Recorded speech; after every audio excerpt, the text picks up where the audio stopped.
Hey everyone, Daniel here from the Next Issue Podcast. How's everybody doing?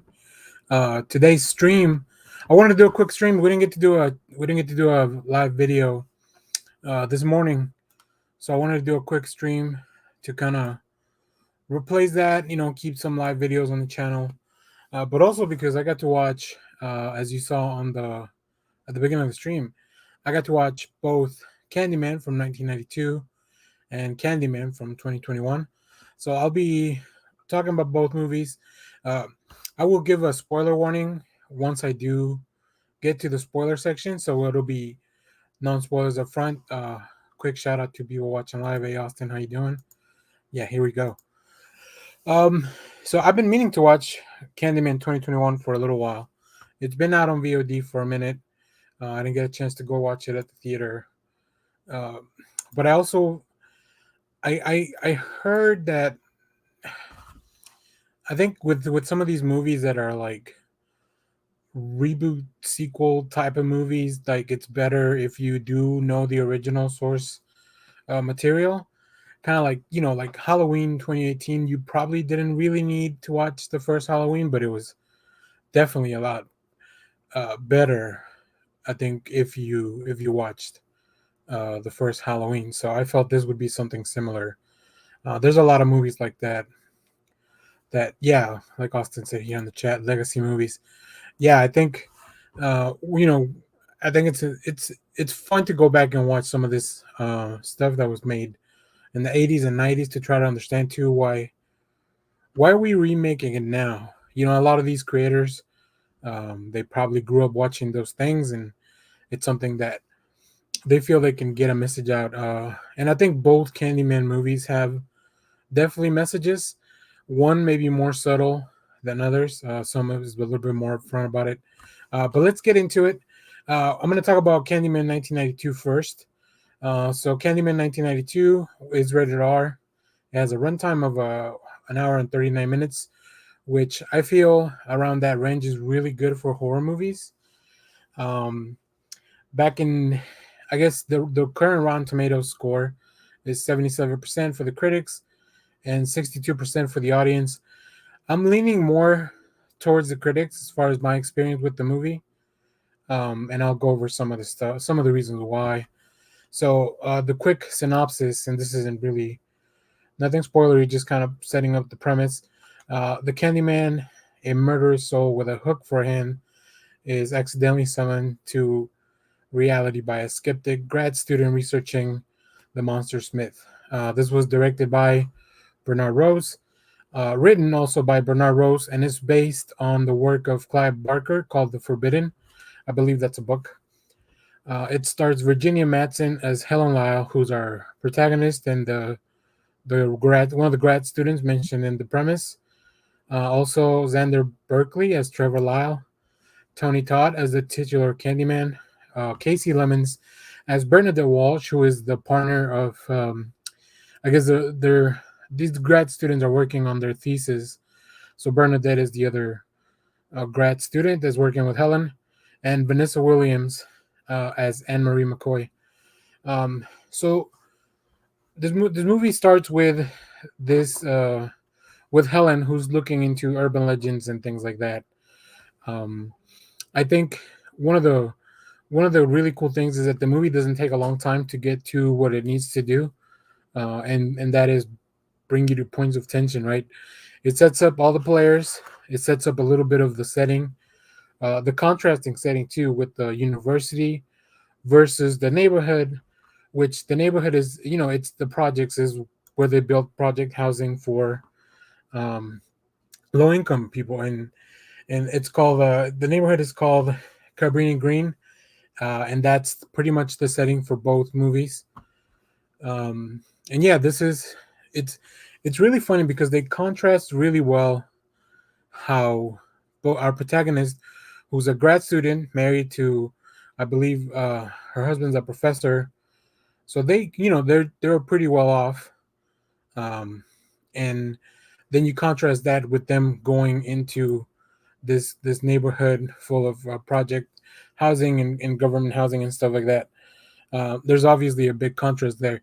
So there's a lot of, and I would say very subtle commentary on uh, poverty and inequality, and just kind of subtle things like that, but also the fact that sometimes people will um, invade our culture as a means to not always exploit, but I will say it sometimes exploit for their own gain. Now, in this case, it's only research for their thesis, which may not seem too exploitative, but like the only ones benefiting from that are the grad students. Now, so that's kind of the premise of the whole thing.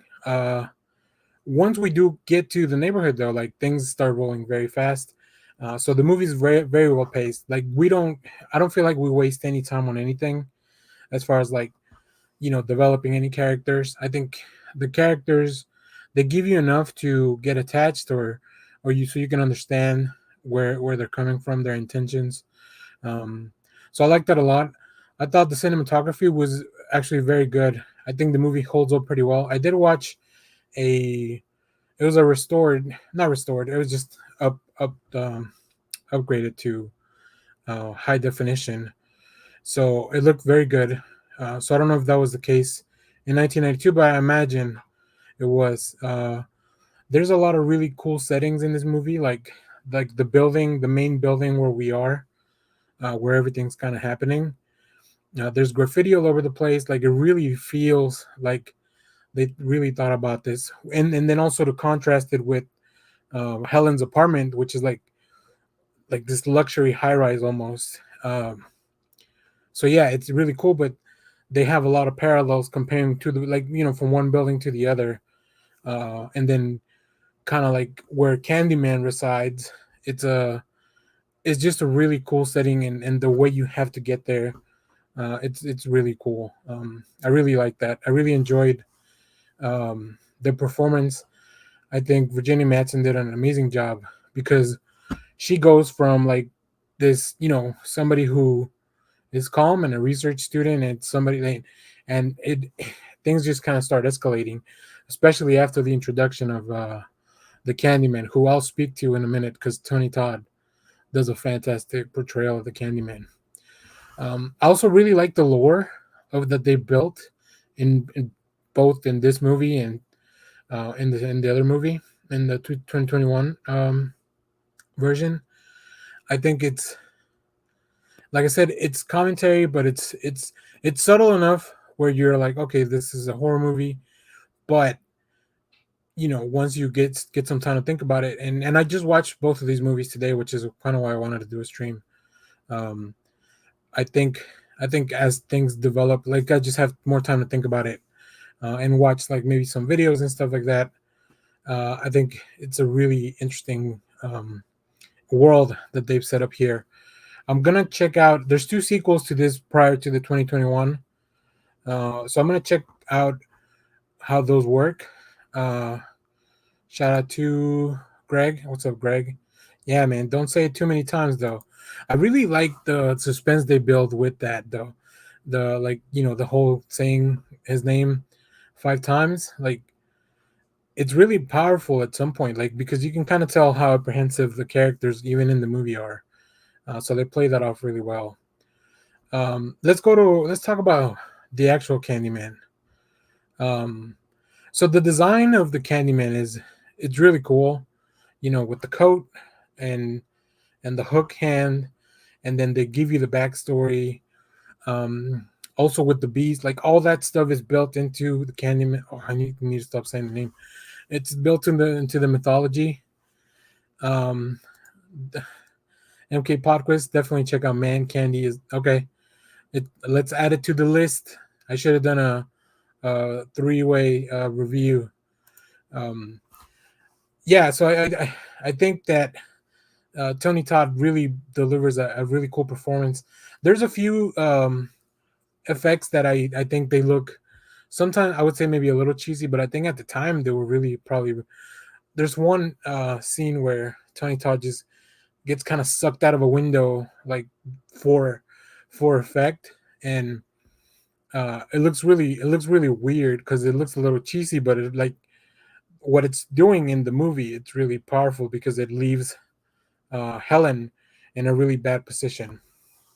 Um, so yeah, I think as far as Candyman 1992 goes, like I said, quite enjoyable. I did pull up the IMDb to see if there was any interesting trivia, and the one I really liked was that the bees were bred specifically for this movie. They needed to make sure that the bees were only 12 hours old so that they looked like mature bees, but their stinger wouldn't be powerful enough to do any real damage. That's super wild that those are actual bees in a lot of those shots. Like really, really interesting. Um, I think another thing I want to look into is just the design of every, like all the graffiti that's in the movie. Like it looks very authentic. So I wonder if they brought in somebody to like, like a graffiti artist or something like that. Another really cool, interesting trivia fact for 1992: Tony Todd negotiated a bonus of $1,000 for every bee sting he suffered during filming. He was stung 23 times. He made $23,000 just being stung by bees. Let me know in the chat or in the comments. Would you take that deal? Would you do $1,000 to get stung by a bee? Let's see.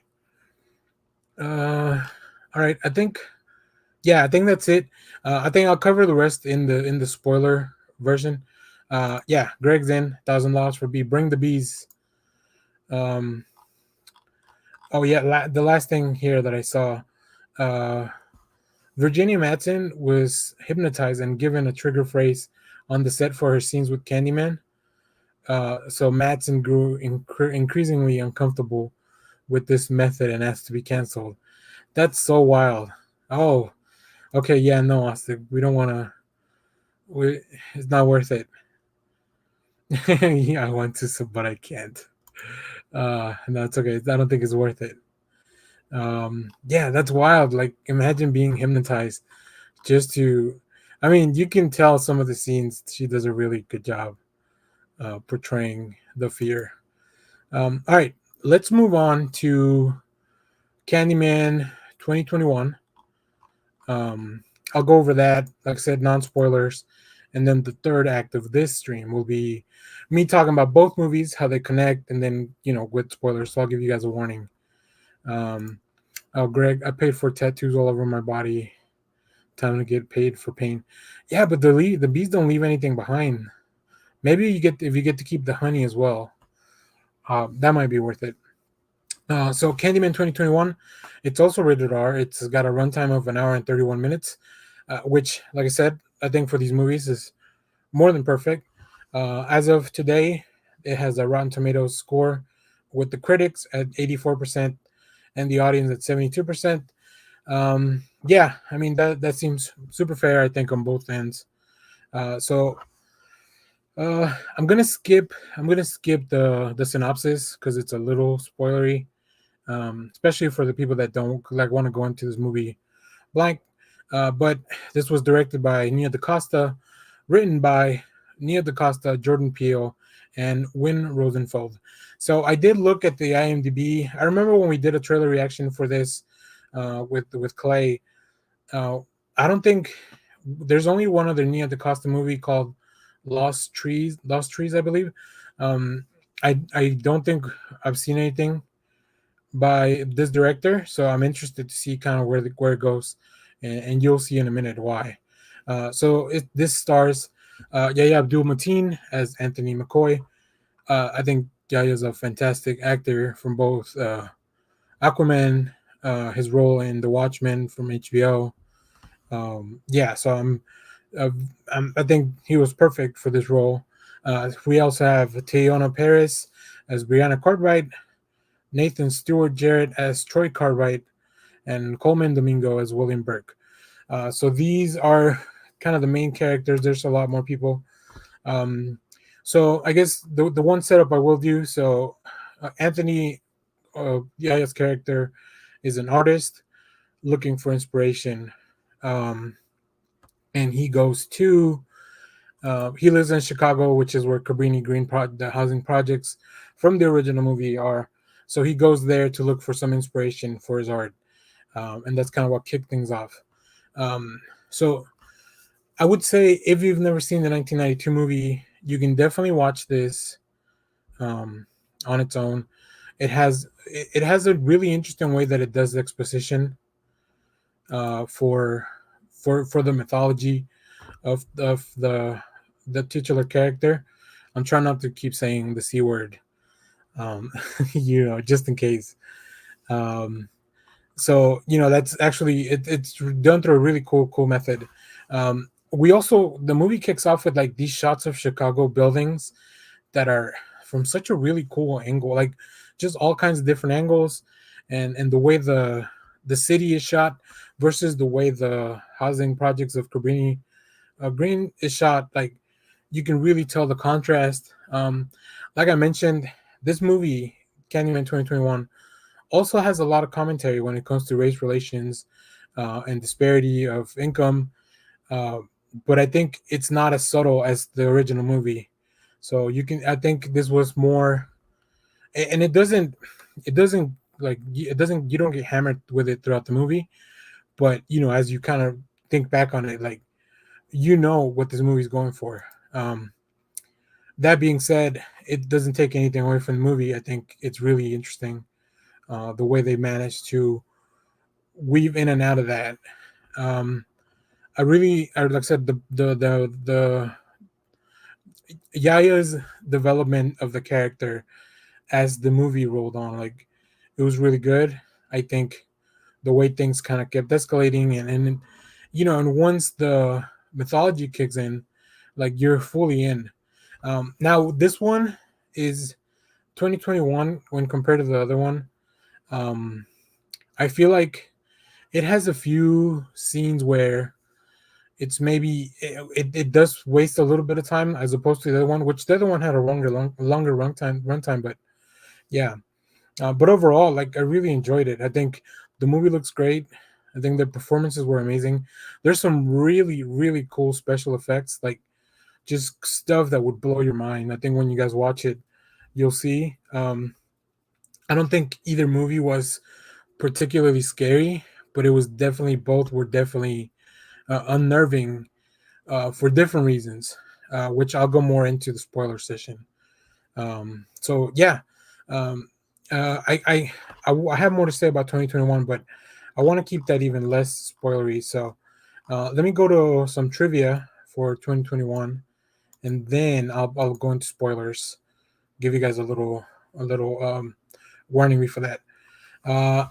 So another thing with the bees on this one, the crew actually encountered a bee infestation during filming, according to the director. Um, Production was brought back to the original Cabrini Green neighborhood where the original movie was filmed, but the neighborhood has changed so much due to gentrification. So I think that kind of legitimizes the movie of like, yeah, that's really what's happening, right? Um, they keep knocking down these projects and bringing in these buildings and kind of spreading, like the neighborhood just keeps changing. So uh, it's very interesting that I guess that kind of parallel to the real world. Um, let's see. Yeah, so originally this movie was going to be directed by Jordan Peele, but then he just ended up writing the film. Obviously, this movie was delayed a lot due to COVID and the pandemic and everything. Um, but I'm glad it was finally out. And okay, I think that's it when it comes to all that. Yeah, when it comes to that, the 2021 version. So now I'm gonna go into spoilers. So Austin, I know you haven't seen 2021, so thanks for coming in watching. So anybody else that hasn't watched any of these movies and wants to dip out, I completely understand. Hit the like button before you leave, um, and then I'll go into spoilers in a few seconds. I'll give you guys a little bit of time. Yeah, but overall, I guess to close out for anybody that's leaving for spoilers, yeah, I recommend both of these movies very much. I think it's really interesting. They're both really interesting in their own way, and I really enjoyed watching them, especially watching back to back. All right, take care, Austin. Yeah, I watched both of these back to back. It was a nice 3 hour runtime. So yeah. All right. So now we're ready for spoilers. So one of the things that make made this movie, like watching these movies back to back, really interesting was the fact that they are connected. In the first movie, we see, at the end of the movie, Helen rescues this baby that the Candyman had abducted, uh, which is took it to its lair, and that's that part where you kind of see the really cool, just the really cool design of the Candyman and where he lives and resides. So that's very interesting, but I think the movie was really smart because they picked a protagonist that would make sense. Now, when I was watching 1992 Candyman, I did put it together in my head because I heard a few things of like who Yaya's character could possibly be, and there was only a few people that he could really be in this new movie, and one of them is that baby. So I was like, oh, I bet Yaya, because it's been 30 years since 1992, um, or about 30 years. I bet his character is the baby that Candyman wanted to abduct. And that is, once I'm watching the 2021 version, that was confirmed. So I think that's such a cool angle to come into this movie from. Also, the 2021 version, the exposition is done through like these shadow puppets that we see some kids doing shadow puppets at the beginning of the movie. Um, so you don't really, as the reason I said you don't need to watch the first movie is because they pretty much do a few scenes of exposition to tell you what happened in the first movie. We get to learn who Helen was because one of the things Yaya has to do in this movie is find out and learn who Helen is. We get to know about the baby. So yeah, all that stuff is shown through the shadow puppets, which look super cool. Um, yeah, that was very interesting. Um, and yeah, I really enjoyed. I think the first one was a little bit more slasher type of film. There were a lot more gruesome kills as far as like what was happening, but I think in 2021 there were some. I mean, for a slasher movie, there were some pretty interesting kills as well. But that's not really what the movie was about. I think the main theme of both movies is this whole the Candyman needs the power of belief to remain. Like that's where his power comes from. So I found that very interesting. In the second movie in 2021, we find out that there are many individuals who have suffered a similar tragedy or ending to the Candyman. So it's more of a the Candyman's kind of like a generational thing where a certain individual has been, the original Candyman was a painter from not colonial times, like post-colonial times, so like maybe the 1800s, I would say maybe late 1800s, early 1900s, who would paint portraits of rich people. He was a black man. He fell in love with a white woman, and the town, they pretty much killed him for that. They cut off his hand, put a hook on his hand, and then they covered him in honey and let the bees kill him. So that's where the whole imagery of the bees comes from. But we find out in Candyman 2021 that there have been multiple individuals that have suffered similar fates that kind of take on the role of the Candyman, because the Candyman's kind of like this. It's a reminder that this stuff keeps happening generations later. Uh, so in 2021, it was kind of coming everything full circle, where the baby that was in 1992, played by Yahya Abdul, uh, is now the one destined to become the vessel of the Candyman. So yeah, I mean, the mythology in this world is really interesting. I really liked it. I will say, in the last 10 minutes of this movie, it drops any subtlety about like what the themes of this movie are, and the messages. So I thought that was a very bold move. I know it caused a bit of a split critically, and I understand why, because although this movie was not as subtle as the first one, um, it never felt like like this is what we're talking about, right? Up until that moment, but I think it worked. I like the ending. I'm glad we get to see Tony Todd again as the Candyman, kind of. Um, so yeah, I very much recommend both of these movies.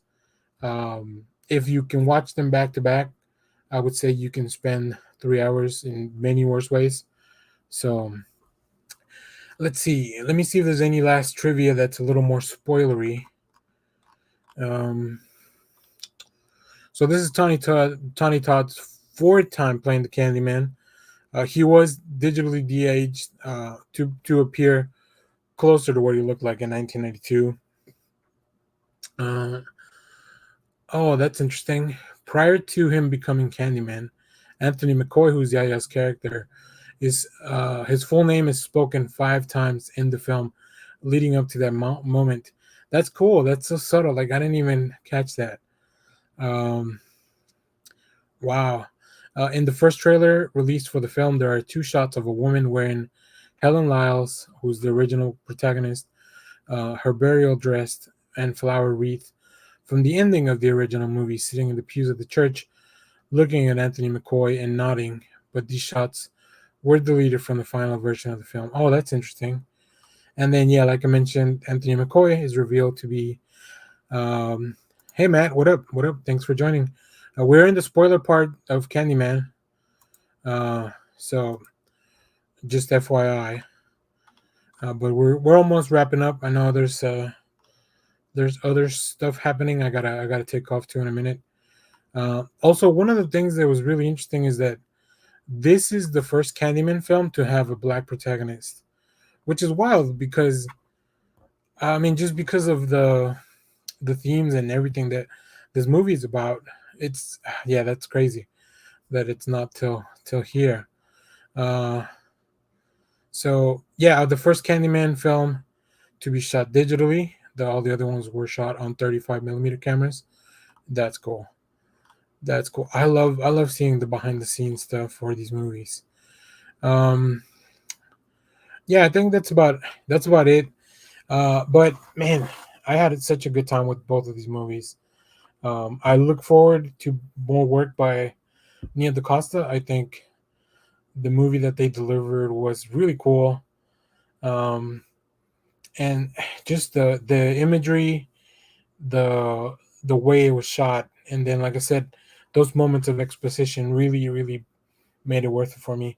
I'll have reviews for both movies written up, put on my letterboxd.